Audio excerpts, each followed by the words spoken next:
तो पिछली क्लास में अपन ने एक चैप्टर स्टार्ट किया था, चैप्टर का नाम क्या है, रेसिडेंशियल स्टेटस। और मैंने बताया था ये चैप्टर दो पार्ट में डिवाइडेड है, पार्ट ए और पार्ट बी।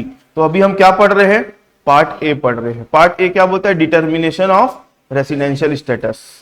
ठीक है, ये हमारा क्वेश्चन बैंक है, इसमें टोटल नंबर ऑफ क्वेश्चन आपको देखने को मिलेगा 29। ठीक है, 29 क्वेश्चन है। 29 क्वेश्चन के अंदर भी छोटे छोटे क्वेश्चन है, तो लगभग लगभग आप लोग 36 क्वेश्चन के आसपास पढ़ोगे। ठीक है, देखो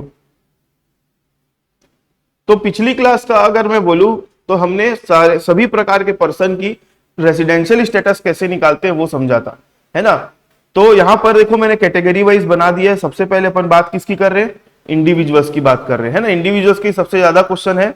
उसके बाद अपन देखेंगे कुछ क्वेश्चंस आपको मिलेंगे यहां पर, मैंने रखा है HUF का दिखेगा आपको आगे में, ये कंपनी दिखा, कंपनी का है ये क्वेश्चन। कंपनी के बाद एक किसका है, पार्टनरशिप फर्म का है, और ये HUF का है। ठीक है, तो इंडिविजुअल का अपन स्टार्ट करते हैं। देखो सबसे पहले एक बार क्वेश्चन को पढ़ते हैं। State what will be the residential status under Indian income tax act of the following person for the assessment year 25-26, giving reason for your answer. निम्नलिखित व्यक्तियों की भारतीय आयकर अधिनियम के तहत कर निर्धारण वर्ष 25-26 के लिए निवास स्थिति क्या होगी, अपने उत्तर के कारण भी दें। ये ऊपर का क्वेश्चन है, मेन क्वेश्चन तो ए है, यहां से पढ़ते हैं एक बार।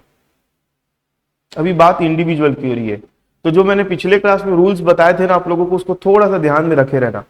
बाकी अभी क्वेश्चन पढ़ बस रहे हैं, सॉल्व नहीं कर रहे।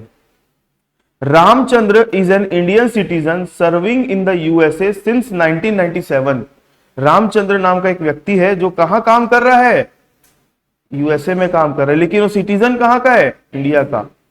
सिटीजन कहां का है कहां का नहीं है हमको उससे कोई मतलब नहीं, क्योंकि रेसिडेंशियल स्टेटस निकालने के लिए सिटीजनशिप का कोई मतलब नहीं होता है। तो रामचंद्र एक इंडियन सिटीजन है, USA में नौकरी कर रहा है। कब से नौकरी कर रहा है, 1997 से। Came to India for the first time after 1997 on 30 June 2018। पहली बार वो इंडिया आया 1997 के बाद। और कब आया, 30 जून 2018 को।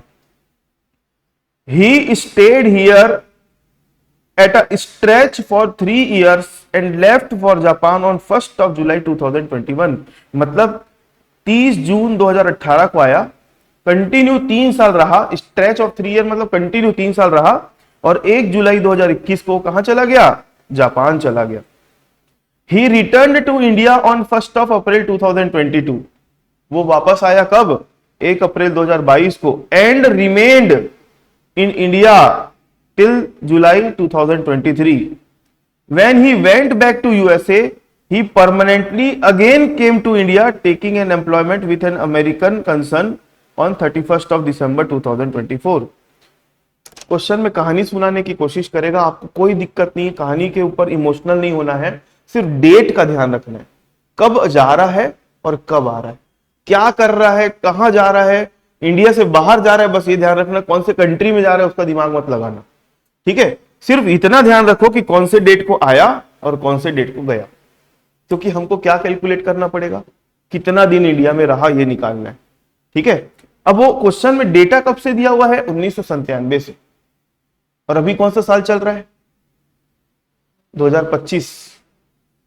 तो क्या 1997 से आप एक एक साल का डेटा गिनते गिनते गिनते गिनते गिनते आओगे, ऐसा नहीं करना है। तो ये क्वेश्चन हमने पढ़ा, अब हम बात करेंगे कि क्वेश्चन को सॉल्व कैसे करना है। चलो, तो आज की क्लास हमारी मेन जो है क्वेश्चन सॉल्व कैसे करना है उसके ऊपर होगी। क्वेश्चन को सॉल्व कैसे करना, देखो जो क्वेश्चन होगा ना वो टोटल 5 स्टेप में सॉल्व होता है। How to solve questions of residential status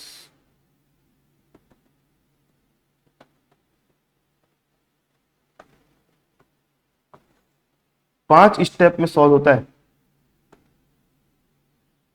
step number 1, calculation of days,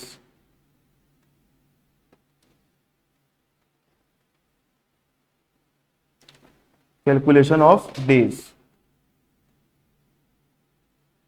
of stay in India. पहला, calculation of days of stay in India. Second, अभी लिख रहा मत, step number 2, basic condition,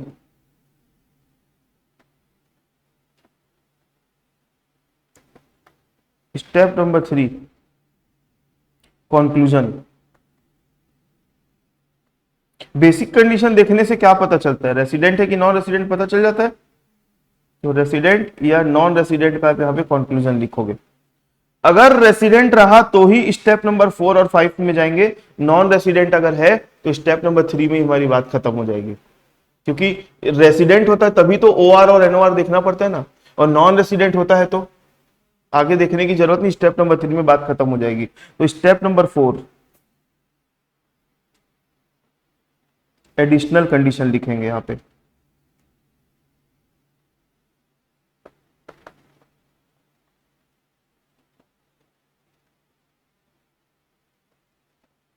additional condition, और last में step number 5, फिर से एक कंक्लूजन देंगे, लेकिन यहां पर क्या लिखेंगे कि वो ओआर है कि एनओआर है। तो 5 स्टेप में क्वेश्चन का सॉल्यूशन होगा, जिसमें से आपको दिमाग जो लगाना है ना, स्टेप नंबर 1 में ही लगाना है ज्यादा।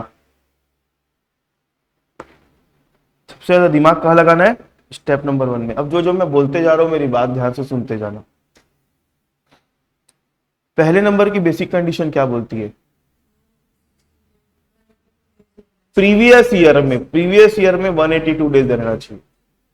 मतलब पहले नंबर की बेसिक कंडीशन कौन से साल की बात करती है, प्रीवियस ईयर की बात करती है।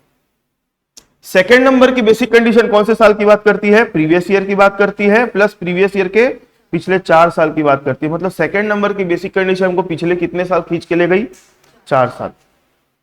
एडिशनल कंडीशन की बात करें तो पहले नंबर की एडिशनल कंडीशन प्रीवियस ईयर की बात नहीं करती है, लेकिन पिछले 7 साल तक खींच के ले जाती है। 7 साल में 730 दिन देखते हैं ना। और सेकेंड नंबर के एडिशनल कंडीशन अगर देखेंगे, फर्स्ट नंबर के एडिशनल कंडीशन हमको 7 साल खींच के ले गई, और सेकेंड नंबर के एडिशनल कंडीशन कितने साल खींच के ले गई पीछे, 10 साल। मेरा बोलने का मतलब है, क्वेश्चन में अगर आपको डेटा कितना भी पुराना क्यों ना दिया रहे, आपको केवल और केवल लास्ट 10 साल तक ही पीछे जाना है, क्योंकि उससे ज्यादा आगे जाने की जरूरत नहीं है। लेकिन इस बात का भी एक वो है, अपवाद है। अगर मान लो, एक एग्जांपल दे रहा हूं, ध्यान से सुनना। अगर मान लो वो जो एसईसी है, जो पर्सन है, वो मात्र 20 दिन इंडिया में रहा प्रीवियस ईयर में। प्रीवियस ईयर में कितने दिन रहा, 20 दिन मात्र रहा। तो बताओ पहली कंडीशन पूरी हुई क्या, दूसरी कंडीशन पूरी हुई क्या, नहीं होगी। तो क्यों ना क्वेश्चन में कितना पुराना डेटा क्यों ना दिया रहे, अगर दोनों कंडीशन बेसिक वाली पूरी नहीं हो रही है ना, तो आपको पिछले और साल में जाने की जरूरत ही नहीं है, क्योंकि काम वहीं पूरा हो जा रहा है ना भाई। आप देखे पहली कंडीशन पूरी नहीं हुई, दूसरी कंडीशन पूरी नहीं, मतलब क्या बन गया, वो नॉन रेसिडेंट बन गया। तो आपको अगर क्वेश्चन में पुराना डेटा भी दिया होगा पिछले 10, 12, 15 साल का, हमको जाने की जरूरत ही नहीं है, क्योंकि पहली कंडीशन से ही पता चल जा रहा है कि भाई वो क्या है, वो नॉन रेसिडेंट है। ठीक है। और दूसरी चीज, जैसे अब भी अपन ने क्वेश्चन पढ़ा रामचंद्र वाला, उस क्वेश्चन में 1997 से डेटा दिया हुआ था, 1997 से। तो क्या आप 1997 से कैलकुलेट करते करते करते आओगे, नहीं। आपको अपनी कैलकुलेशन जो है ना रिवर्स ऑर्डर पे चलानी है। स्टार्ट करोगे प्रीवियस ईयर से कैलकुलेट करना, और प्रीवियस ईयर से पिछले ज्यादा से ज्यादा कितने साल तक जाओगे, 10 साल तक जाओगे। लेकिन तभी जाना है जब तक आपकी जरूरत पूरी नहीं हो जा रही है। जहां जरूरत पूरी हो जा रही है वहां आपको रुक जाना है। मतलब मैक्सिमम कितने साल तक जाना है, 10 साल तक जाना है। लेकिन हमारा काम अगर पहले ही साल में पूरा हो गया तो 10 साल तक जाने की भी जरूरत नहीं है। इसको बोलते हैं स्मार्ट वर्क। ठीक है। अगर आप उधर से भी कैलकुलेट करते करते आओगे तो समस्या नहीं है, आंसर आ जाएगा, लेकिन समय कितना लगेगा। और जरूरत भी नहीं पड़ेगी उधर के सालों की। चलो पहला लिखेंगे इसके अंदर, कैलकुलेशन ऑफ डेज के रूल्स। पहला, always start calculation from previous year in reverse order for maximum 10 years, but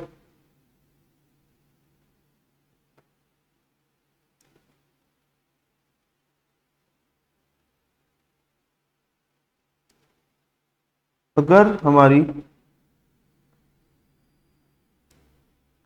requirement 10 year से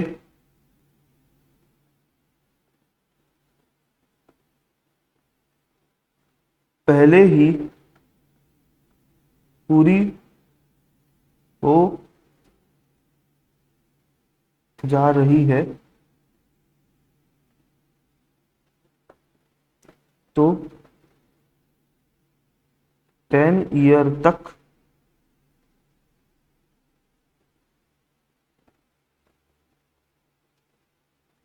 कैलकुलेशन करने की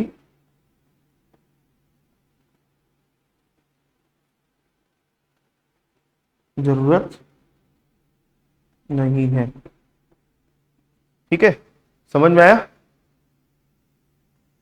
हम हमेशा कैलकुलेशन कैसे स्टार्ट करेंगे? रिवर्स ऑर्डर पर स्टार्ट करेंगे, रिवर्स ऑर्डर पर। लेकिन अगर 10 और मैक्सिमम कितने साल तक जाना है पीछे? 10 साल तक जाना है। लेकिन हमारी रिक्वायरमेंट अगर 10 साल के पहले ही पूरी हो जा रही है तो 10 साल तक भी जाने की जरूरत नहीं, जहां तक रिक्वायरमेंट पूरी हो रही है बस वहीं तक ही जाओ। ठीक है, जैसे मैंने कभी एग्जांपल लिया, प्रीवियस ईयर में पता चला कि वो 20 दिन रहा है, तो बस एक ही साल की कैलकुलेशन करोगे, पिछले साल का दिया भी होगा तो कैलकुलेट करने की जरूरत नहीं है। नेक्स्ट, ध्यान से सुनना, ये एक साल है। जब हम डे ऑफ स्टे निकालेंगे ना तो ईयर टू ईयर चलेंगे। ठीक है, मान लो ये कोई भी एक साल है, 24-25 मान लो। इस दिन वो बंदा जा रहा है बाहर, एक डेट ले लेते हैं, 1/8 ले लेते हैं, 1/8/2024। इस दिन गया और वो वापस आ रहा है कब? 31/12/24 को आया। मतलब इतने दिन वो कहां था?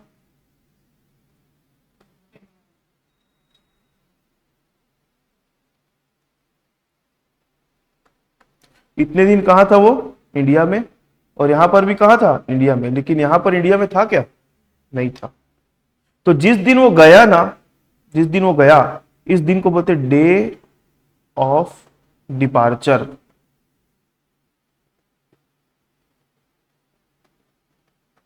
इसको क्या बोलते हैं?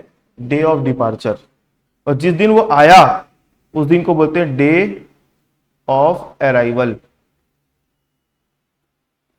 डे ऑफ डिपार्चर और डे ऑफ अराइवल। तो जब आप इस साल में नंबर ऑफ डेज की काउंटिंग करोगे ना, कितना दिन इंडिया में था, तो आप डे ऑफ अराइवल को भी लोगे और डे ऑफ डिपार्चर को भी आप क्या करोगे? कैलकुलेशन में लोगे कि इंडिया में था। मतलब छोड़ना नहीं, 1 तारीख अगस्त के महीने की छोड़ना नहीं है, और उधर 31 तारीख दिसंबर की भी नहीं छोड़ना है। उस दिन को मानना है कि वो इंडिया में था। अब मैं अगर यहां पर दिन गिन दूं तो कितना दिन आएगा? यहां पर अगर महीने के हिसाब से पहले लिख लेता हूं, अप्रैल, मई, जून, जुलाई, अगस्त, सितंबर, अक्टूबर, नवंबर, दिसंबर, जनवरी, फरवरी, मार्च। ठीक है, अप्रैल में कितना दिन होता है? 30 दिन होता है, पता है आप लोगों को। मई में कितना दिन होता है? 31। जून में 30, जुलाई में 31। अगस्त में 1 तारीख को गया ना तो 1 दिन यहां रहा होगा बस, फिर अगस्त में बाकी दिन नहीं रहा।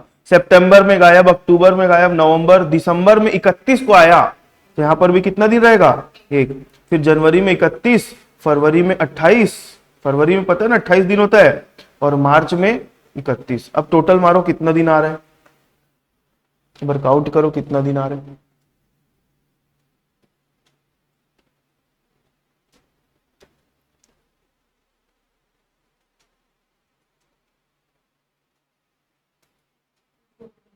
दो सौ 214 दिन आ रहा है। ठीक है, मेरे को ये बताने का कारण ये था कि यहां पर हम डे ऑफ डिपार्चर और डे ऑफ अराइवल दोनों को हम कैलकुलेशन में ले रहे। समझ में आई बात? उसको छोड़ दिए रहते तो कितना दिन आ जाता, 212 दिन आ जाता। तो सोच लो एक एक दिन का महत्व है। यहां लिख लेते हैं,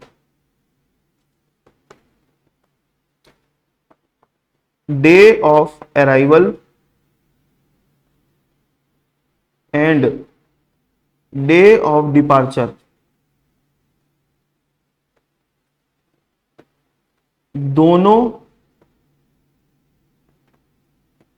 दोनों को days of stay in India की कैलकुलेशन में लेना है। आ गई बात समझ में? डे ऑफ अराइवल और डे ऑफ डिपार्चर दोनों को days of stay in India की कैलकुलेशन में लेना है, मतलब छोड़ना नहीं है उसको। नेक्स्ट,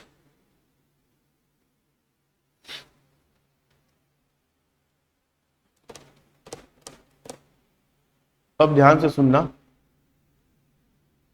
आप लोगों को मैं ये मान के चल रहा हूं कि कौन से महीने में कितने दिन होता है पता होगा आप लोगों को, कि नहीं पता है?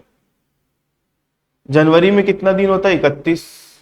फरवरी में नॉर्मली 28 दिन होता है, लेकिन लीप ईयर जब आ जाता है तो उसमें कितना दिन मिलेगा आपको, 29 दिन। तो हमको पता कैसे चलेगा कौन सा साल लीप ईयर था कौन सा साल नहीं था? डेट दिया तो निकाल लेंगे कैसे?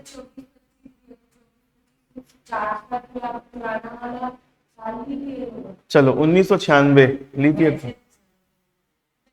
सेकेंड ईयर में सिखाया था मैं आप लोगों को, 4 से डिवाइड करते हैं। सही बोल रहे हो। क्या होता है, कोई भी साल को अपने को पता करना है लीप ईयर है कि नहीं है, तो उस साल को जैसे 2024 डिवाइड बाय 4 करो, कितना होता है बताओ? 206 होता है।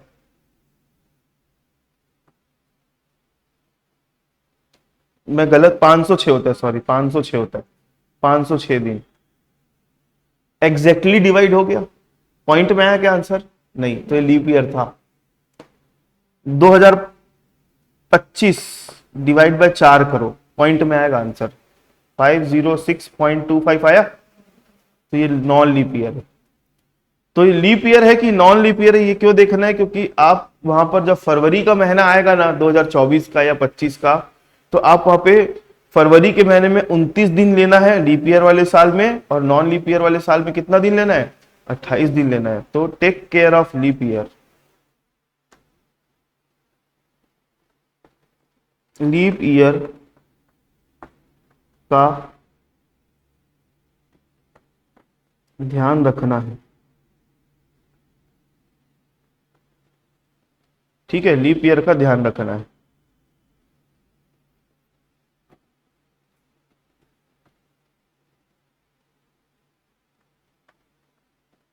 फरवरी मंथ के लिए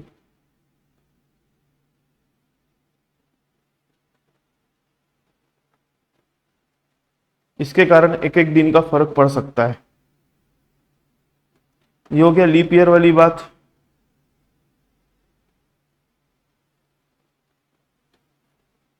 अच्छा, तो जो हम बेसिक कंडीशन बोलती है कि 182 डेज रहना चाहिए इंडिया में या जो भी है, तो क्या वो कंटिन्यूअसली होना चाहिए कि वो टुकड़े टुकड़े में भी रहेगा तो चलेगा? टुकड़े टुकड़े में भी रहेगा तो चलेगा।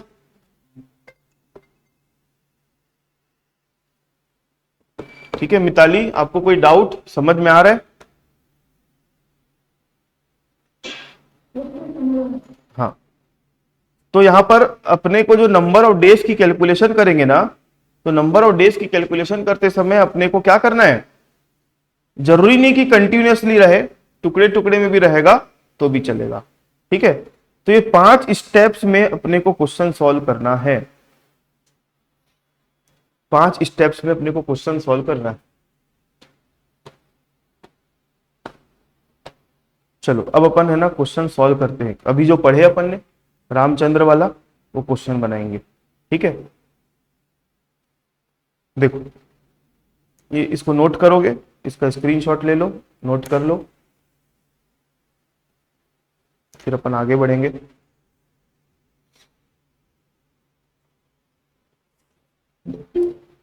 ये कौन है? योगेश।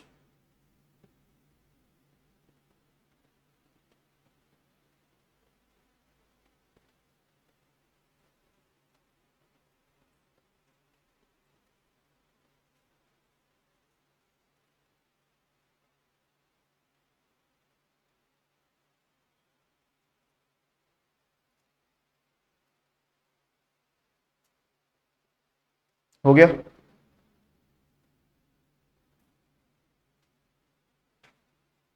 चलो तो इसी को ही फॉलो करते हुए अपन एक क्वेश्चन सॉल्व करते हैं जो अपन ने पढ़ा था वाला। तो क्वेश्चन बनाने बैठोगे ना तो हमेशा याद रखना कि हमको ना रिवर्स ऑर्डर पे कैलकुलेशन करनी है। योगेश आप 12th वाले हो क्या भाई?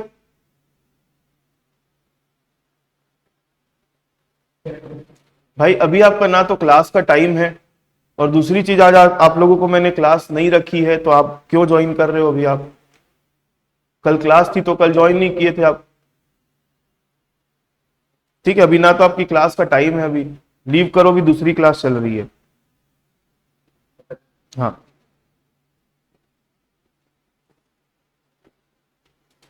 इंडिविजुअल्स। तो ये क्वेश्चन में हमको 1997 से डेटा दिया हुआ है। हमको सिर्फ मतलब कब है? लास्ट के। इस क्वेश्चन को उल्टा पढ़ना है, उल्टा उल्टा पढ़ना है। ऐसा मतलब मत पढ़ लेना 2024 दिसंबर 31 on concern America and with employ, ऐसा नहीं, डेट वाइज उल्टा चल रहा है। ठीक है,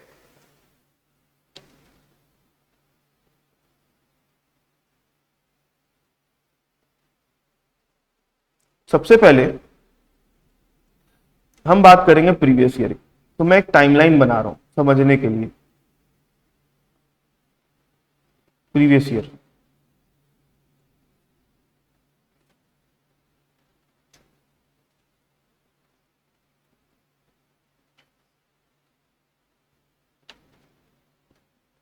बताओ ये कब गया और कब आया? एकदम लास्ट लास्ट की बात करते हैं।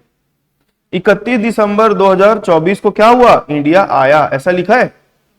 ही permanently again came to India taking an employment with American concern on 31 December 2024। इस दिन आया, 31 दिसंबर 2024 को आया। तो हमारा प्रीवियस ईयर क्या था पहले ये बताओ?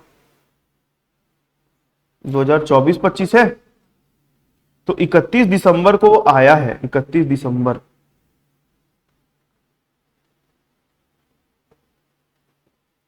इस दिन वो आया।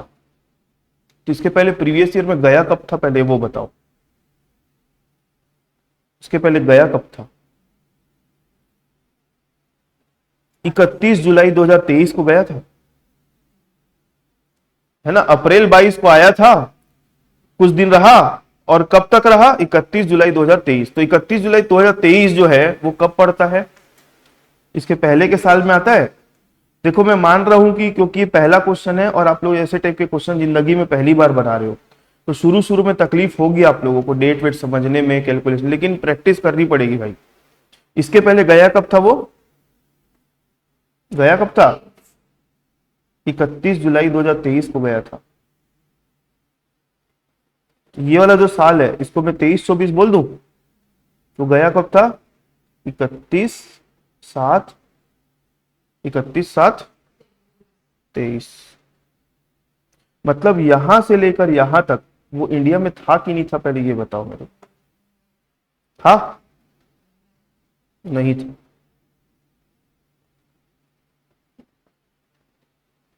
ये पूरे पीरियड में वो इंडिया में नहीं था। तो मैंने क्या बताया था आप लोगों को? हमेशा अपनी कैलकुलेशन कब से स्टार्ट करोगे? प्रीवियस ईयर से। तो ये प्रीवियस ईयर का पिक्चर है। तो प्रीवियस ईयर में अगर मैं देखूं अप्रैल, मई, जून, जुलाई, अगस्त, सितंबर, अक्टूबर, नवंबर, दिसंबर, जनवरी, फरवरी, मार्च। तो अप्रैल में एक भी दिन रहा होगा क्या? नहीं। मई में नहीं। जून, जुलाई, अगस्त, सितंबर, अक्टूबर, नवंबर, दिसंबर में कब आया वो? तो एक दिन लेंगे कि नहीं लेंगे? लेंगे। अब उसके बाद वो परमानेंटली इंडिया आ गया ऐसा लिखा है, तो इस समय में वो इंडिया में था। ठीक है, तो इसका कितना दिन आएगा बोलो? जनवरी का 31। फरवरी कौन से साल का है? 25 का है कि 24 का है? 25 का, क्योंकि दिसंबर 24 खत्म हो गया ना, उसके बाद तो 1 जनवरी 25 लग गया, तो फरवरी 25 का था। तो यहाँ पे फरवरी में कितना दिन आएगा? 28, और मार्च में 31। बताओ टोटल कितना दिन आ रहा है? 90 डेज आया। पक्का 90 दिन है? 91 आएगा ना? 8 और 3 11। सुनो, अब हमने अभी कैलकुलेशन करी प्रीवियस ईयर 24-25 की और 23-24 की कैलकुलेशन की है। इससे प्रीवियस ईयर को देख के तो ये पता चल गया कि पहली कंडीशन पूरी नहीं कर रहे, बेसिक वाली पहली कंडीशन पूरी नहीं कर रहे, तो अब अपन क्या करेंगे? सेकंड वाली कंडीशन पूरी कराने की कोशिश करेंगे।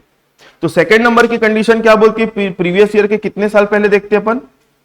प्रीवियस ईयर में कितना दिन देखते हैं? 60 दिन देखते हैं। अगर मान लो यहाँ पे 91 दिन के बदले 51 दिन आता, तो सेकंड कंडीशन भी पूरी नहीं होती, तो हमको आगे देखने की जरूरत नहीं, बात यहीं खत्म हो जाती। लेकिन एक उसने उम्मीद छोड़ी है कि चलो 60 दिन से ऊपर है, तो पिछले 4 साल का आप वो भी कैलकुलेट करके देख लो, है ना? तो चलो, सेकंड नंबर की कंडीशन का पहला पार्ट यहाँ पे पूरा हो रहा है, इसलिए अपन उसके पिछले 4 साल में जाके देख रहे हैं। पिछले 4 साल की बात करें तो पिछले 4 साल का क्या क्या होंगे? 22-23 होगा, फिर क्या होगा? 21-22 होगा, फिर क्या होगा?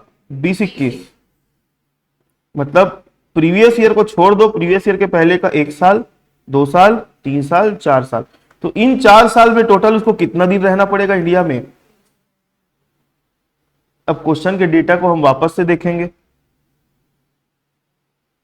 और ये देखेंगे कि इन 4 साल में मिला करके उसने 365 दिन इंडिया में रहा है कि नहीं रहा है। ठीक है, चलो क्वेश्चन में थोड़ा सा पीछे और जाएंगे अब अपन। वो 31 जुलाई 2023 को गया था, तो आया कब था? नहीं नहीं नहीं, ये आया कब था? 1 अप्रैल 2022 को आया था। कब आया था? 1 अप्रैल 2022 को। और कब तक रहा? 31 जुलाई 2023 को। तो 1 अप्रैल 2022 कौन से साल में आता है? यहां आएगा 1/4/22। मतलब वो इस पीरियड में, मैं जो ग्रीन कलर से हाईलाइट कर रहा हूं, इस पीरियड में कहां था वो? इंडिया में था। इससे क्या समझ में आ गया? अगर आप देखोगे 1 साल में ही कितना दिन हो जाता है, वो तो ज्यादा रहा ना। मतलब सेकेंड नंबर की बेसिक कंडीशन क्या हो जा रही है? यहाँ पे पूरी हो जा रही है। अगर मैं लिखूं बेसिक कंडीशन फर्स्ट वाली जो है 182 डेज वाली, ये पूरी नहीं हो रही है।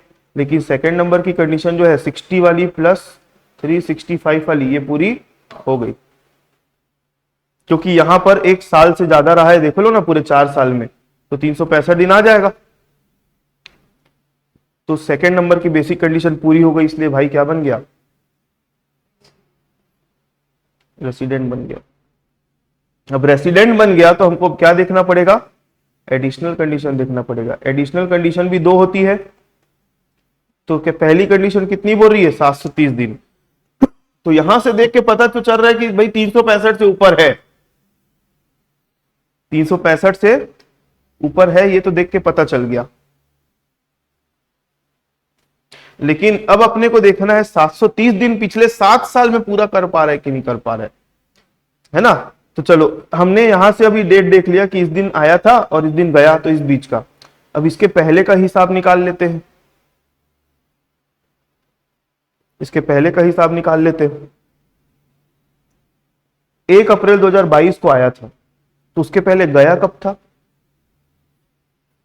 He stayed here stretch of 3 years and left for Japan on 1 जुलाई 2021। 1 जुलाई 2021 को गया था, तो 1 जुलाई 2021 कहां आएगा? 1/7/21, मतलब इस पीरियड में वो इंडिया में था क्या? नहीं था।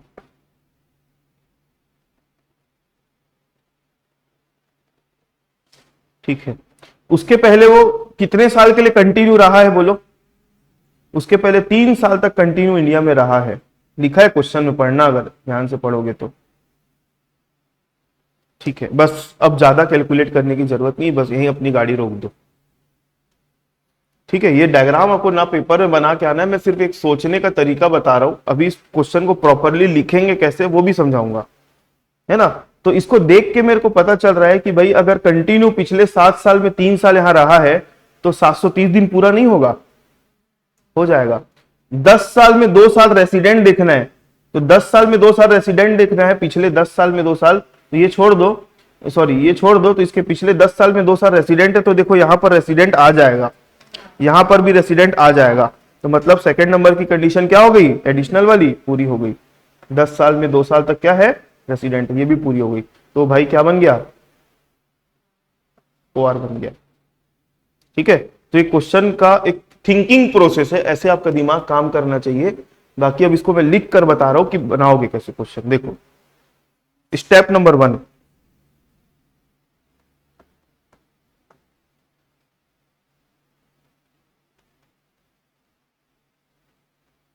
Calculation of days of stay in India, इसकी कैलकुलेशन करनी है अपने को, calculation of days of stay in India. तो आप इसको लिख के ऐसे फोटो वोटो नहीं बनाना है, अपने को सीधा ईयर वाइज डिटेल लिखनी है।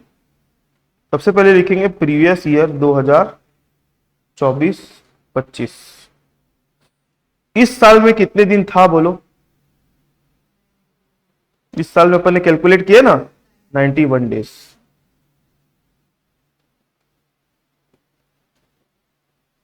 अभी 91 डेज जो है ना, आप रफ में करके बैठ जाना, डायरेक्ट आप लिख देना 91 डेज।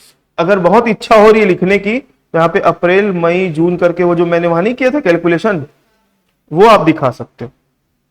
अगर बहुत ज्यादा आपकी इच्छा हो रही है कि वर्किंग नोट बना दे हम, तो यहां पर आप ये चीज दिखा सकते हो। फोटो तो टाइम लाइन मत बनाने बैठ जाना, ठीक है, इस तरीके से आप शो कर देना। ये हो गया प्रीवियस ईयर का हिसाब किताब। चलो अब प्रीवियस ईयर के पहले वाले साल में आ जाओ, कौन सा साल है? 2023-24, इस साल में कितने दिन रहा बताओ? 23-24 में कितने दिन रहा? 23-24 में देखो ना, 23-24 वाला साल कौन सा था? ये वाला था। यहां से लेकर यहां तक तो नहीं था इंडिया में, तो यहां पर आप गिनोगे ना तो कितना दिन आ रहा है देखोगे तो अप्रैल मई जून जुलाई अगस्त सितंबर अक्टूबर नवंबर दिसंबर जनवरी फरवरी मार्च। तो यहां पर देखोगे अप्रैल में पूरा रहा होगा 30 दिन, मई में कितना दिन रहा होगा? 31, जून में 30, और जुलाई में 31 को भी गिनेंगे तो कितना दिन आएगा? 31। फिर अगस्त सितंबर अक्टूबर नवंबर दिसंबर जनवरी फरवरी मार्च में इंडिया में नहीं था। तो ये दिखा देना आप यहां पर, ये वाला कैलकुलेशन।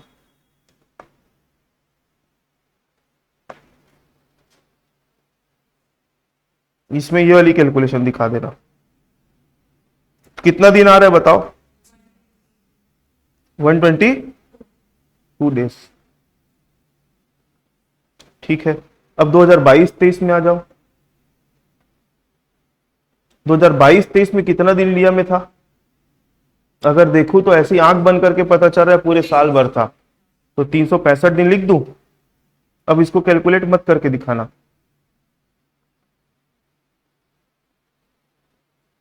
ठीक, अभी हमारी जरूरत पूरी हो जाएगी तो हम वहीं रुक जाएंगे ना, आगे जाने की जरूरत नहीं है। 22-23 के बाद कौन सा साल है? 2021-22। बताओ यहां पर कितना दिन था 21-22 में? 21-22 में यहां नहीं था, इसका ही बस गिन लो। यहां पे अप्रैल मई जून जुलाई में 1 तारीख को जा रहा है ना, आगे का पूरा नील रहेगा। तो अप्रैल का कितना दिन होता है? 30, 31, 30, जुलाई का 1 दिन लेंगे क्योंकि 1 तारीख को जा रहा है ना। कितना आ गया यहाँ पे 92 डेज। ठीक है, एक साल और ले लेते हैं। इसके पहले कौन सा साल था? 2021। तो 2021 में था कि नहीं पूरे साल भर? बस अब इसके आगे नहीं जाएंगे हम। 2021 का लिख दो। 2021 कौन सा साल था? 2020 21 365 दिन। बस आगे देखने की जरूरत नहीं है। अब इतना दिन कैलकुलेट कर ली ना, बस हमारी जरूरत पूरी हो गई। यहाँ पे 10 साल तक भी जाना नहीं पड़ेगा। चलो अब अपनी बेसिक कंडीशन क्या बोलती है बताना।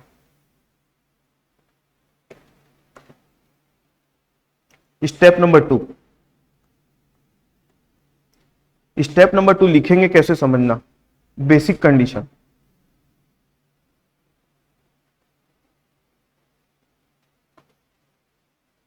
बेसिक कंडीशन कैसे फुलफिल करते हैं?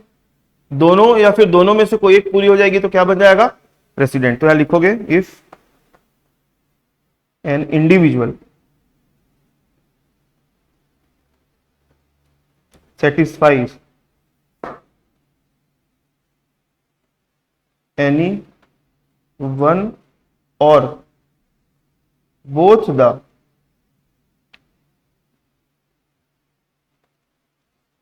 basic conditions, then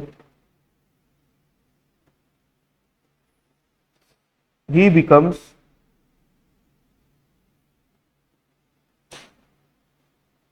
resident for that, then he become क्या हो जाएगा? रेसिडेंट। तो पहले नंबर की बेसिक कंडीशन क्या बोलती है?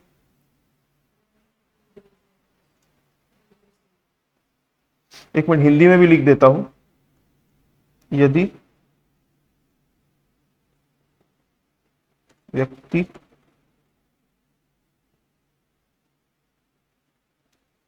कोई एक या दोनों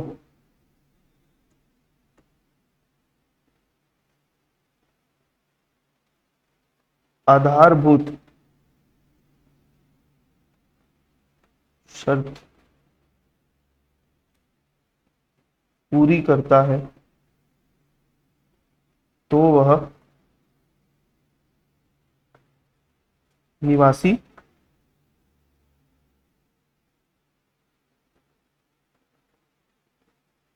कहलाएगा। ठीक है, तो चलो पहले नंबर की बेसिक कंडीशन क्या है?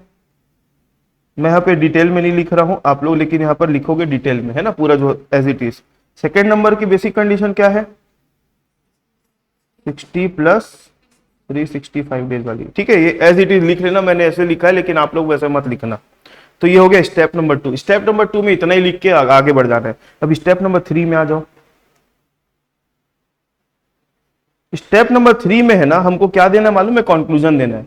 तो स्टेप नंबर 2 और स्टेप नंबर 1 के बेस पर अपने को स्टेप नंबर 3 में कंक्लूजन देना है। तो यहां लिखोगे based on, sorry, conclusion, conclusion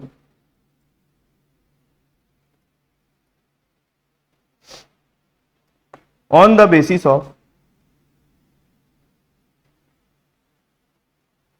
above calculation in step 1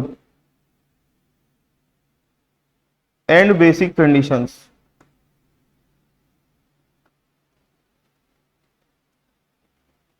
in step 2, it is clear that Mr. Ramchandra is satisfying second basic condition.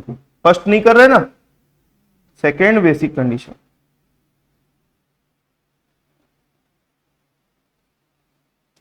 Hence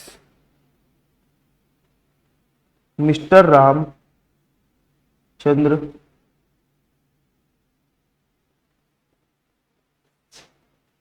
is a resident. Mister Ramchandra क्या है? रेसिडेंट है। Step number 4,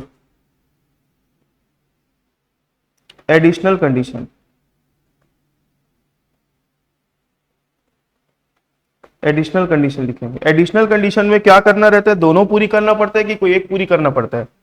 दोनों। तो लिखोगे,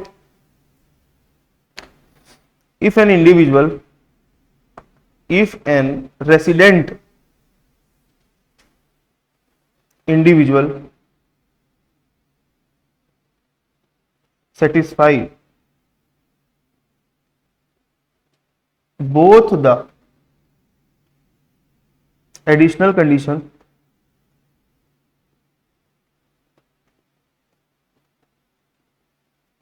then he becomes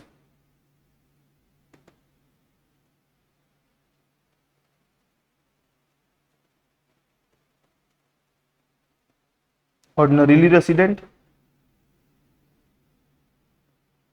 or else he becomes non ordinarily resident। ठीक है, तो यहां पर अब लिख देना, पहले नंबर पे एडिशनल कंडीशन कितनी बोलती है, 730 दिन वाली बात करती है, और दूसरे वाली क्या बोलती है कि 10 साल में क्या होना चाहिए, 2 साल तक रेसिडेंट। तो यहां पर है ना, अगर देखोगे तो ये पूरी नहीं हुई थी, ये पूरी हुई थी, यहां पर ये भी पूरी हो रही है और ये भी पूरी हो रही है। तो step number 5, step number 5, conclusion.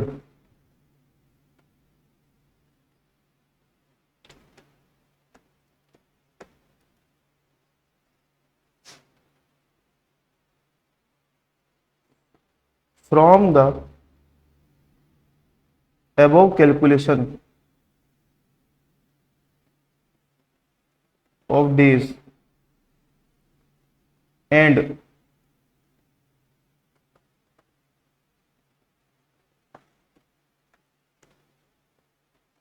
step 1 and additional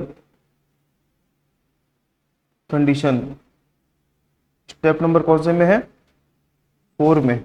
it is clear that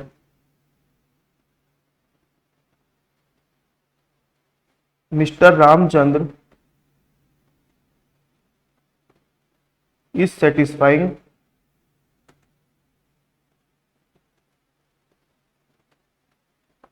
both the additional condition, hence Mr. Ramchandra is a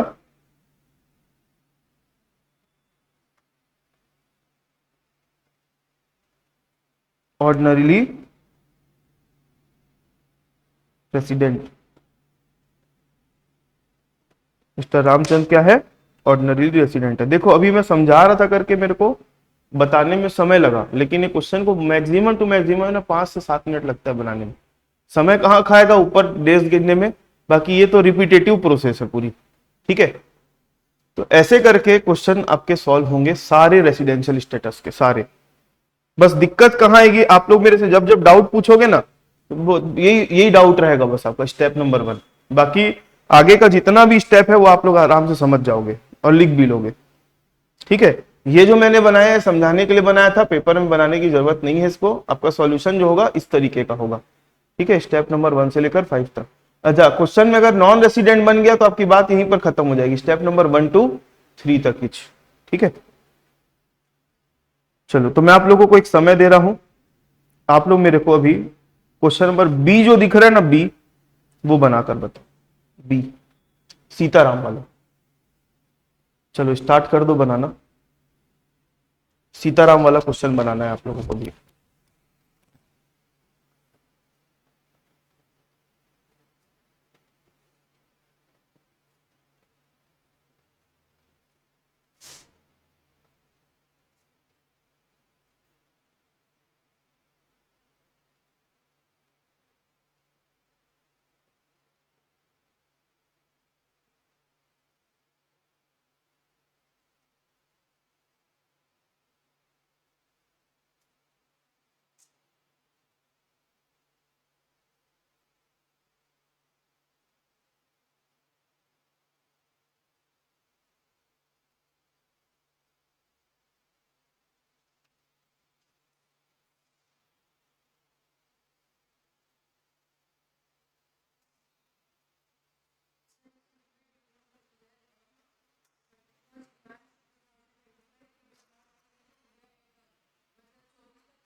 कि गए तो 1 अक्टूबर 2023 को गया था और उसके बाद 31 मार्च 2025 तक वापस नहीं किया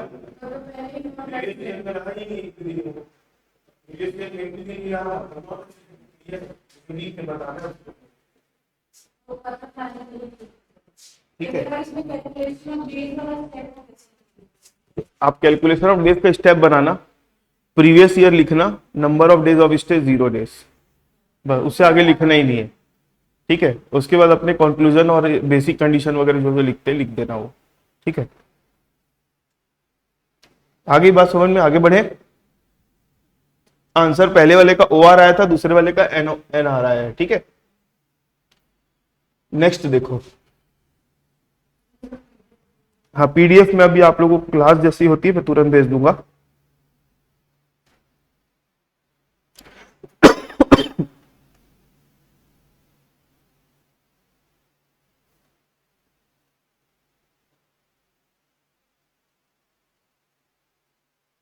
चलो, एक क्वेश्चन है, क्वेश्चन नंबर 2 पढ़ते हैं। Nixon, an American citizen, was appointed as senior scientific officer in India on 1st of April 2014, 2014। Nixon नाम का एक आदमी है जो कि अमेरिका का नागरिक है, उसकी सीनियर साइंटिफिक ऑफिसर के पोस्ट पर इंडिया में 1 अप्रैल 2014 को क्या हुई, नौकरी लगी, अपॉइंट हुआ। On 31st of January 2022, he went to Uganda on deputation for a period of 3 years, but left his wife and children in India। 31 जनवरी 2022 को उसका डेप्यूटेशन हो गया। डेप्यूटेशन मतलब कंपनी जो है ना अपने ही काम से उसको कहीं और भेज दी। ठीक है, उसको बोलते हैं डेप्यूटेशन। तो कंपनी ने उसको, पहले इंडिया में था तो डेप्यूटेशन में उसको कंपनी ने कहां भेज दिया, युगांडा भेज दिया। कब भेजा, 31 जनवरी 2022 को। कितने साल के लिए, 3 साल के लिए। लेकिन वो अपनी पत्नी और अपने बच्चों को इंडिया में छोड़ दिया। तो मैंने पहले बेसिक कंडीशन में बताया था कि अगर उसकी पत्नी इंडिया में रहेगी तो रेसिडेंट होगा और इंडिया में नहीं रहेगी तो नॉन, ऐसे बताया था। हाँ बोल रहे हो आप, मतलब रेसिडेंशियल स्टेटस किसके बेस पे देखा जाता है कि वो बंदा खुद कितने दिन इंडिया में रहा है। उसके पत्नी और बच्चों का कोई रोल है क्या उसके रेसिडेंशियल स्टेटस में, नहीं है, है ना। तो ये इमोशनल करने के लिए दिया हुआ है क्वेश्चन, पॉइंट वाला। आगे, ऑन 1st of May 2023 ही केम टू इंडिया, 1 मई 2023 को वो इंडिया आया, and took with him his family to Uganda on 30th June 2023। वो इस डेट को इंडिया आया, पहले गया था 3 साल के लिए तो वहां पर अपने अकेले चला गया था, लेकिन वो 1 मई 2023 को आया और कुछ दिनों के बाद अपनी पत्नी और अपने बच्चों को भी साथ में युगांडा लेके चला गया। He returned to India and joined his original job on 2nd of February 2025। वो वापस आया और अपनी ओरिजिनल जो नौकरी थी, डेप्यूटेशन वाला काम खत्म हो गया, ओरिजिनल उसकी नौकरी थी उसको 2 फरवरी 2025 से ज्वाइन कर लिया। What would be the residential status of Nixon for the income tax purpose for the assessment year 25-26? देखो करेक्ट बोल रहे हो, क्योंकि 2023 में 30 जून को गया और सीधा आया कब, 2 फरवरी 2025 को। तो मतलब 24-25 वाले साल की अगर मैं बात बताऊं, 24-25 वाले साल की बात, तो 24-25 वाले साल में सीधा वो फरवरी को आया, बाकी अप्रैल से लेकर जनवरी तक नहीं था। फरवरी में आया तो फरवरी में कितना दिन होता है और मार्च में कितना दिन होता है। फरवरी 25 का साल था, 25 का फरवरी था, तो यहाँ पे नॉन लीप ईयर है ना। तो फरवरी में कितना दिन देखोगे आप, 28 में 2 दिन निकाल दो, नहीं 2 तारीख को आया ना, 27 दिन आएगा, क्योंकि 2 तारीख को आ रहा है ना, 2 तारीख को भी गिनोगे ना, 1 तारीख को बस नहीं गिनोगे। और मार्च में कितना दिन होता है, 31, तो दोनों मिला के कितना होगा, 58 डेज। अब 58 डेज है, मतलब ना तो पहली कंडीशन पूरी हो रही है ना दूसरी पूरी हो रही है, तो ये क्या बन जाएगा, नॉन रेसिडेंट। देखो क्वेश्चन कितना बड़ा था, देख के डर लगे, नाम ही पढ़ के लग रहा है अजीब टाइप का क्वेश्चन, निक्सन, लेकिन पता चला कि इतने दिन रहा ही नहीं है, तो क्या बन गया वो, नॉन रेसिडेंट। देखो क्वेश्चन हिंदी में भी डाला हुआ है, तो जिन लोगों को लगता है कि इसको भी देखना चाहिए, बाकी मैं हिंदी इंग्लिश दोनों तो ट्रांसलेट करके पढ़ ही दे रहा हूं, आप लोग इसको भी गो थ्रू कर सकते हो। अब क्वेश्चन नंबर 3 जो है, अब मैं आप लोगों को कुछ होमवर्क दे रहा हूं, नोट करो, क्योंकि प्रैक्टिस नहीं करोगे ना तो क्वेश्चन नहीं बना पाओगे आप लोग। क्वेश्चन नंबर 3 आप लोगों का होमवर्क रहेगा।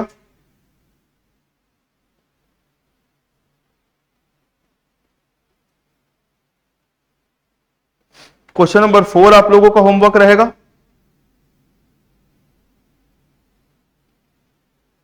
5 लगभग सारे क्वेश्चन वैसे ही है। 6, 7, 8, 9, 10, 11, 12 के अंदर कुछ 4-5 क्वेश्चन है छोटे छोटे। 12 के बाद 13 भी आप लोगों का होमवर्क रहेगा, ठीक है। 14 भी आप लोगों का होमवर्क रहेगा। 15 भी आप लोगों का होमवर्क रहेगा। सर इतना सारा होमवर्क देते जा रहे हो आप। अरे तो आज का होमवर्क नहीं है ये प्रैक्टिस करने के लिए। कॉन्सेप्ट मैंने बता दिया, क्वेश्चन कैसे सॉल्व होता है बता दिया। आप लोग कहां फंसोगे केवल और केवल नंबर ऑफ डेज की कैलकुलेशन में। तो वो आप बनाते जाओ, जहां डाउट होगा मेरे से पूछते जाओ, ठीक है। मतलब अब सिखाने वाला कोई काम नहीं रह गया है। 16, 17, 18, 19, 20, 21, 22, 23, 24, यहां तक होमवर्क है इंडिविजुअल वाला, ठीक है। अब आप लोग एक मिनट कंपनी में आ जाओ। मतलब लगभग सारा ही क्वेश्चन मैंने होमवर्क दे दिया है ना। 24 नंबर का क्वेश्चन देखो। आप बताओ जानसी, कोई कंपनी रेसिडेंट होती है या नॉन रेसिडेंट होती है, कैसे पता चलता है? नोट्स लिखे थे कल का? मतलब पीडीएफ तो है ना आपके, एक बार उसको निकालो पीडीएफ को। आप भी निकाल लो, आप भी निकाल लो मिताली। और कंपनी, कोई भी कंपनी का रेसिडेंशियल स्टेटस कैसे देखा जाता है वो आप बताओ। मतलब उसमें चेक करो एक बार। उसकी दो कंडीशन होती है। पहली कंडीशन क्या बोलती है कि वो इंडिया में रजिस्टर्ड है या फिर वो इंडियन कंपनी है, तो कंडीशन पहली वाली फुलफिल हो जाएगी। दूसरी कंडीशन क्या थी कि उसका प्लेस ऑफ इफेक्टिव मैनेजमेंट कहां होना चाहिए? इंडिया में होना चाहिए। तो सेकंड कंडीशन, अगर मान लो कोई कंपनी इंडिया में रजिस्टर्ड नहीं है लेकिन उसका place of effective management India में है, तो भी वो क्या बन जाएगी? रेसिडेंट बन जाएगी। तो चलो क्वेश्चन नंबर 25 देखो आप लोग क्या बोलता है। X and company is an Indian company, बस बात यही खत्म, पढ़ना ही नहीं है क्वेश्चन। क्वेश्चन में क्या लिख दिया? इंडियन कंपनी है, मतलब वो क्या बन जाएगी? रेसिडेंट। पढ़ना ही नहीं है क्वेश्चन को आगे, ठीक है।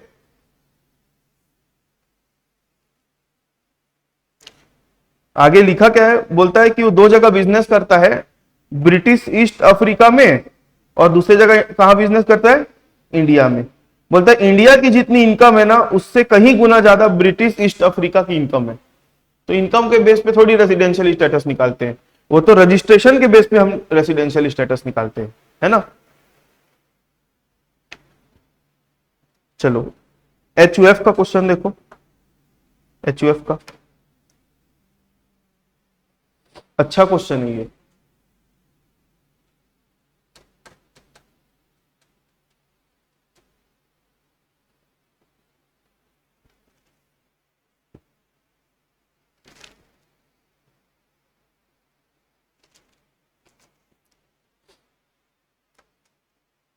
पढ़े। A Hindu undivided family carries on the business of export of dry fruit from Afghanistan, and for this purpose it has a permanent office there which is controlled by the younger brother of the Karta of the family who resides there permanently। मतलब एक Hindu undivided family है, HUF है, जिसका काहे का dry fruit के export का business चलता है। कहां चलता है? अफगानिस्तान में। जिस काम को पूरा करने के लिए, उस बिजनेस को चलाने के लिए उनका परमानेंट ऑफिस भी कहां है? वहीं है, अफगानिस्तान में। और उस बिजनेस को कंट्रोल कौन करता है? कर्ता का छोटा भाई। कर्ता मतलब परिवार का मुखिया जो है ना, उसका छोटा भाई उस बिजनेस को कंट्रोल करता है। और छोटा भाई जो है कहां रहता होगा? भाई ऑफिस वहां है तो वो रहता वहीं होगा। हु रिसाइड्स देयर परमानेंटली, मतलब लिख दिया है कि यंगर ब्रदर जो है कर्ता का, जो कहां रहता है परमानेंटली? वहीं रहता है। द कर्ता परमानेंटली रिसाइड्स इन इंडिया। ये लाइन बहुत खतरनाक लाइन है। द कर्ता permanently resides in India but sometimes visit his office in Afghanistan for few days. कुछ दिनों के लिए कभी कभी कहां चला जाता है, अफगानिस्तान चला जाता है। The policy decision are taken by the कर्ता।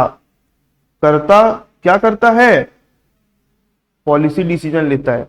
बट इन इमरजेंसी, इमरजेंसी मतलब आपातकाल आने पर यंगर ब्रदर भी कभी कभी क्या ले लेगा, डिसीजन ले लेता है। मतलब इस ये बोलना क्या चाह रहा है मालूम है, कि वो जो अफगानिस्तान में जो HUF का बिजनेस है ना, वो थोड़ा बहुत कहां से कंट्रोल हो रहा है, इंडिया से, और थोड़ा बहुत कहां से कंट्रोल हो रहा है, अफगानिस्तान से। तो HUF का रेसिडेंशियल स्टेटस का बेसिक कंडीशन क्या बोलता था, control and management of HUF Holi और पार्टली इन इंडिया। तो पार्टली है, तो ये HUF क्या बन गया, रेसिडेंट बन गया। और day to day affairs, day to day affairs मतलब एक्सपोर्ट इंपोर्ट खरीदी बिक्री का डेली का जो काम है वो कौन कंट्रोल करता है, उसका छोटा भाई। लेकिन पॉलिसी डिसीजन कौन लेता है, करता। What is the residential status of the family. तो देखो पहले तो इसका कंट्रोल मैनेजमेंट इंडिया में है, तो इसलिए वो क्या बन गया, रेसिडेंट। अब OR है कि NOR है, ये कैसे पता चलेगा, उसके लिए कर्ता का देखेंगे कि कर्ता 730 दिन 7 साल में रहा है कि नहीं इंडिया में, और 10 साल में 2 साल तक रेसिडेंट है। डेट वेट दिया है कि क्वेश्चन में नहीं दिया है, लेकिन मैं बोला एक लाइन बहुत खतरनाक है, क्या लिखा है, कर्ता जो है परमानेंटली रिसाइड कहां करता है, इंडिया में, रहता है इंडिया में। तो इसका मतलब क्या है कि वो दोनों एडिशनल कंडीशन पूरी कर रहा होगा। तो दोनों एडिशनल कंडीशन पूरी कर रहा होगा, इसलिए क्या हो जाएगा, वो क्या बन जाएगा, OR बन जाएगा। आई बात समझ में, वो OR बन जाएगा, OR। Family is ordinarily resident in India. चलो एक क्वेश्चन मैं आपके सामने रख रहा हूं, कंपनी का है वो, आप लोग बताना क्या होगा। 2 कंपनी है, ध्यान से सुनना, एक्स लिमिटेड और दूसरी है वाई लिमिटेड। एक्स लिमिटेड जो है वो पाकिस्तान में रजिस्टर्ड है, ठीक है। ये मैं अपने मन से नहीं ले रहा हूं, कंट्री वंट्री का नाम आपके बुक में क्वेश्चन है ऐसा, जो इसमें नहीं है लेकिन बुक में है, ठीक है। जो कहां रजिस्टर्ड है, पाकिस्तान में रजिस्टर्ड है। और वाई लिमिटेड जो रजिस्टर्ड है कहां पे है, इंडिया में रजिस्टर्ड है। तो बताओ इतनी लाइन पढ़ के आपको क्या समझ में आ गया कि कौन रेसिडेंट है कौन नॉन रेसिडेंट है। वाई लिमिटेड जो है वो कहां रजिस्टर्ड है, इंडिया में रजिस्टर्ड है, तो बस बात खत्म हो गई यहीं पे। वाई लिमिटेड क्या है, रेसिडेंट। अब एक्स लिमिटेड रजिस्टर्ड पाकिस्तान में है, लेकिन एक्स लिमिटेड का जो बोर्ड मीटिंग जो है वो सब कहां होती है, इंडिया में होती है। मतलब प्लेस ऑफ इफेक्टिव मैनेजमेंट इसका कहां है, रजिस्टर्ड पाकिस्तान में, लेकिन बोर्ड मीटिंग कहां होती है, इसकी इंडिया में होती है। तो ये जो कंपनी है ना एक्स लिमिटेड, वो भी क्या हो गई, रेसिडेंट। एक क्वेश्चन है आपके बुक में, दिखाऊं क्वेश्चन वाला, एक मिनट दिखा देता हूं, उसको यहां पे लाके पेस्ट कर देता हूं। एक्चुअली ये क्वेश्चन इसमें क्यों नहीं आया देखो, नहीं पता।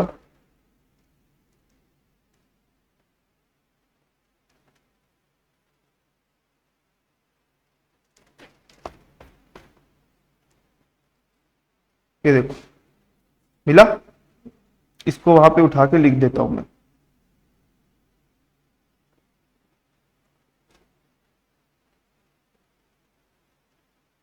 तो आप लोगों को कोई PDF मिलेगा ना, उसमें रहेगा ये क्वेश्चन, ठीक है।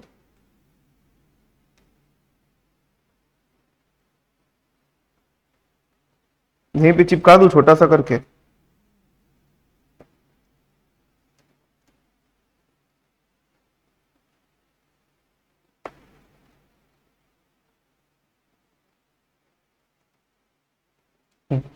पढ़ो क्वेश्चन को क्या लिखा है।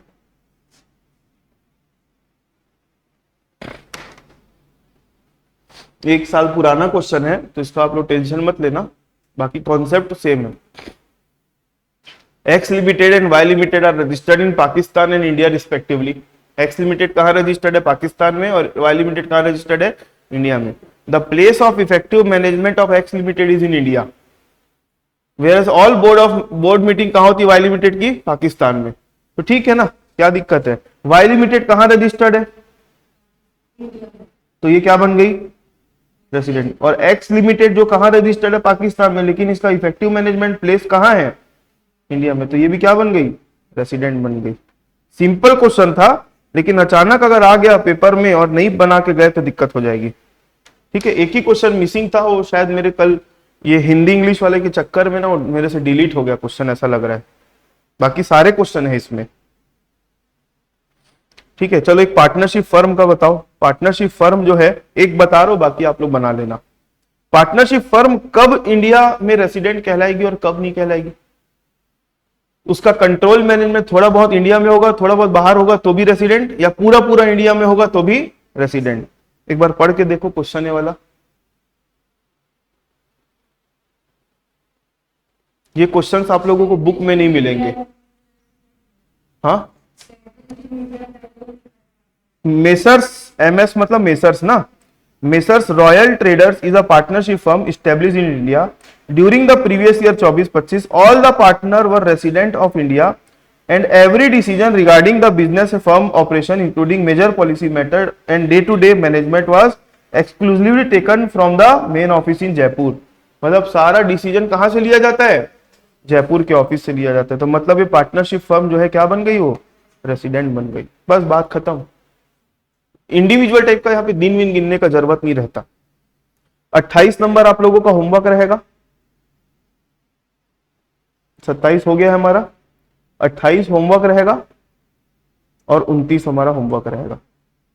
यहां आकर हमारा टॉपिक खत्म हो जाता है रेसिडेंशियल स्टेटस का पार्ट ए। अब आप लोगों से रिक्वेस्ट है कि जितना मैंने आप लोगों को होमवर्क दिया है, ये पीडीएफ में अभी शेयर कर दे रहा हूं आप लोगों के साथ। जितना मैंने क्वेश्चन दिया है उसको बनाओगे। जहां डाउट होगा मेरे को क्वेश्चन का नंबर बता देना, या फिर स्क्रीनशॉट भेज देना क्वेश्चन का, या फिर आप क्लास में बैठ के बनाओगे तो यहां बैठ के बना लो और मैं आप लोगों को तुरंत उसमें हेल्प कर दूंगा। ठीक है, ये आपको खुद से बनाना है, डाउट पूछते जाना। अब नेक्स्ट क्लास से है ना, मैं स्टार्ट करूंगा रेसिडेंशियल स्टेटस का पार्ट बी। ठीक है।